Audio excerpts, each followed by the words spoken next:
పొద్దున్నే 5 గంటల అలారం కూడా సరిగ్గా మోగకపోయినా మన ఇంట్లో ఆల్రెడీ హడావిడి స్టార్ట్ అయ్యింది. ఈ రోజు ఇంపార్టెంట్ డే కదా అని నాకు నేనే చెప్పుకుంటూ లేచాను. ఎందుకంటే మన ఇద్దరు చిన్న బంగారాల్ని హాస్పిటల్ కి తీసుకెళ్లాలి కదా. బయట చూస్తే ఇంకా చీకటిగానే ఉంది. ఆ ఎర్లీ మార్నింగ్ బ్రీజ్, ఆ సైలెన్స్, కానీ మన ఇంట్లో మాత్రం ఫుల్ యాక్షన్ సీన్. నేను, అమ్మ, మా హస్బెండ్ అందరం ఒకేసారి లేచి ఫస్ట్ ఎవరు ఏం చేస్తారు అని సైలెంట్ గా ఒక అండర్స్టాండింగ్ తో పనులు స్టార్ట్ చేశాం. నా ట్విన్ బేబీస్ మాత్రం హాయిగా నిద్రపోతున్నారు. వాళ్ళని చూస్తే అనిపించింది, మీరు రిలాక్స్ అవ్వండి, మీకోసం ఈ హడావిడి అంతా అని. సి సెక్షన్ ఇప్పటికి 15 days అయ్యింది.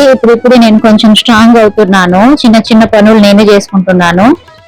బేబీస్ కి ఆయిల్ మసాజ్ చేయడం, వాళ్ళని చూసుకోవడం, ఆ ఫీలింగ్ మాత్రం నెక్స్ట్ లెవెల్. పెయిన్ ఉన్నప్పటికీ కూడా మన పిల్లల్ని చూస్తే అన్ని మర్చిపోతాం కదా. ఇంకా మన చిన్ని బంగారాలని కూడా రెడీ చేయాలి. నేను వాళ్ళకి ఆయిల్ మసాజ్ చేస్తుంటే మా హస్బెండ్ చాలా కేర్ఫుల్ గా స్నానం చేపించేశాడు.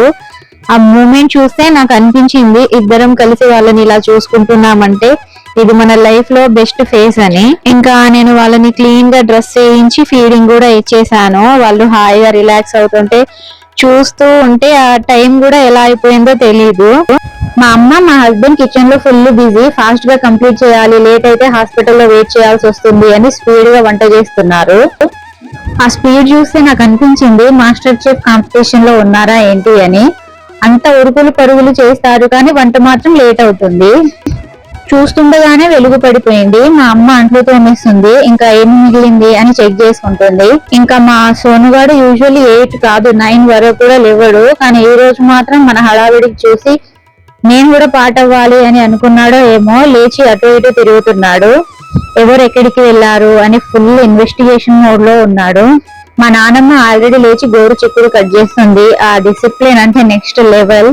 మీరందరూ అనుకుంటున్నారు ఇంత హడావిడి ఎందుకు అని. అసలు మ్యాటర్ ఏంటంటే, నా ఇద్దరు ట్విన్ బేబీస్ కి కొంచెం మోషన్ స్టార్ట్ అయ్యాయి. చాలా ఎక్కువ కాదు, కానీ మనకు తెలుసు కదా ఈ ఎండాకాలంలో చిన్న ప్రాబ్లం కూడా పెద్ద ఇష్యూ అవ్వచ్చు అని.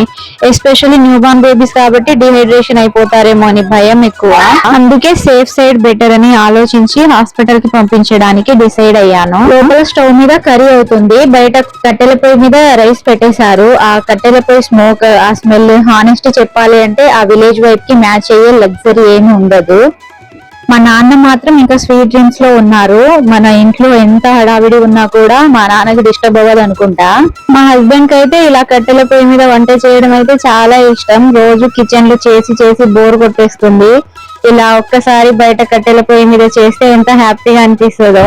వంట చేస్తూ నవ్వుతుంటే చాలా క్యూట్ గా ఉన్నాడు. ఇంకా నేనైతే మా పెద్ద బాబుని రెడీ చేస్తున్నా.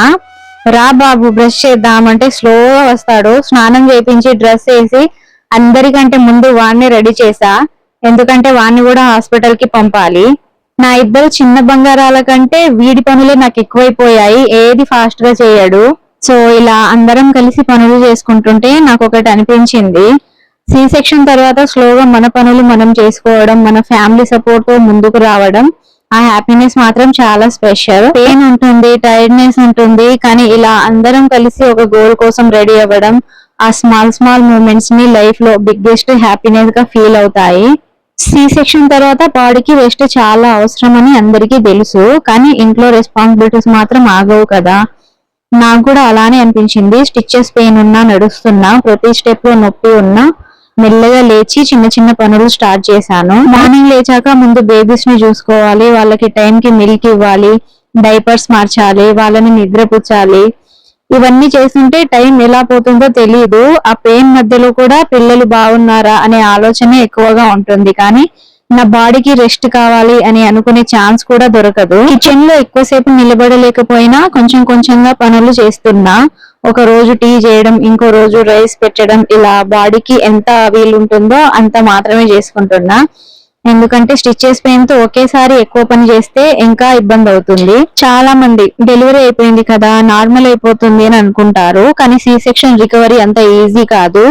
నవ్వినా నొప్పి, కఫ్ వచ్చినా నొప్పి, బెడ్ మీద నుంచి లేవడం, కానీ ఫ్యామిలీని చూసుకోవాలి అనే రెస్పాన్సిబిలిటీ ఎక్కువగా అనిపిస్తుంటుంది.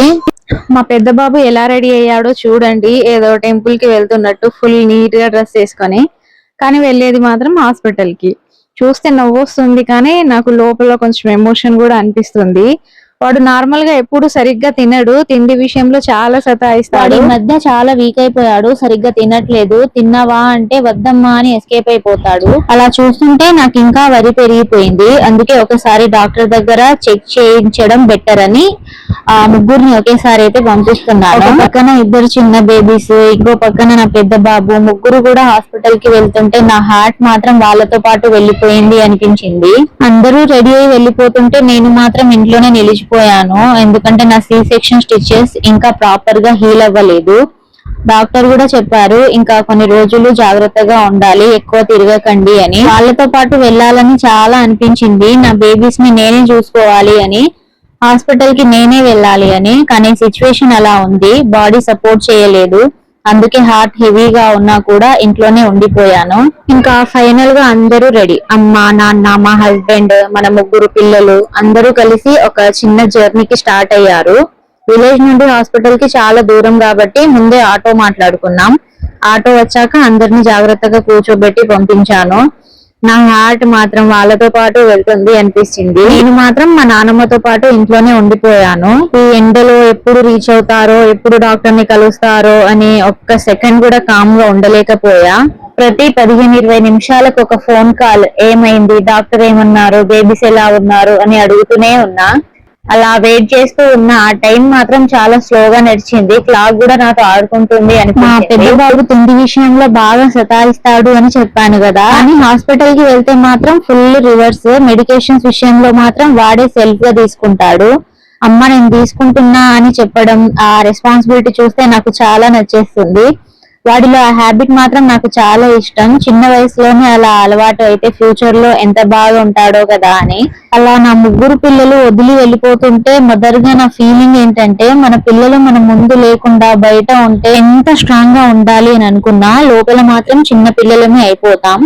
కానీ ఒకటి మాత్రం నిజం, మన జాగ్రత్త, మన కేర్, వాళ్ళకి ప్రొటెక్షన్. అందుకే కొంచెం డౌట్ ఉన్నా కూడా ఇగ్నోర్ చేయకుండా డాక్టర్ దగ్గరికి తీసుకెళ్లడం బెస్ట్ డెసిషన్ అనిపించింది. ఇలా లైఫ్ లో చిన్న చిన్న సిచ్యువేషన్స్ వస్తూనే ఉంటాయి, కానీ మన ఫ్యామిలీ సపోర్ట్ ఉంటే అన్ని ఈజీ అయిపోతాయి. వాళ్ళు రిటర్న్ ఇంటికి వచ్చాక నా చిన్న బంగారాలని చూసి, మా పెద్ద బాబు నవ్వుతూ మాట్లాడుతుంటే చూసి నాకు అనిపించింది, ఇది చాలు, ఇది నా లైఫ్ కి హ్యాపీనెస్ అని. రిటర్న్ జర్నీ క్లిప్స్ అయితే తీసుకోలేదు, కానీ మన హార్ట్ లో క్యాప్చర్ అయిన మెమరీస్ మాత్రం లైఫ్ లాంగ్ ఉంటాయి. అందరూ సేఫ్ గా ఇంట్లో హ్యాపీగా ఉన్నారు. ఆ ఒక్క ఫీలింగ్ కోసమే ఇంట్లో ఇంత హడావిడి, ఇంత టెన్షన్ అన్ని వర్త్ అనిపించింది. లైఫ్ లో ఇలాంటి చిన్న చిన్న మూమెంట్స్ కొంచెం టెన్షన్ తో స్టార్ట్ అయ్యి లాస్ట్ లో బిగ్ స్మైల్ తో ఫినిష్ అవుతాయి. సో అంతేనండి ఈ రోజు వీడియో. మీకు కూడా ఇలాంటి real life heart touching moments నచ్చితే లైక్, షేర్ చేసి మన ఛానల్ ని సబ్స్క్రైబ్ చేయండి. మన జర్నీలో మీరు కూడా పార్ట్ అవ్వాలి. నెక్స్ట్ వీడియోలో మళ్ళీ కలుద్దాం. అంతవరకు కీప్ వాచింగ్. బాయ్.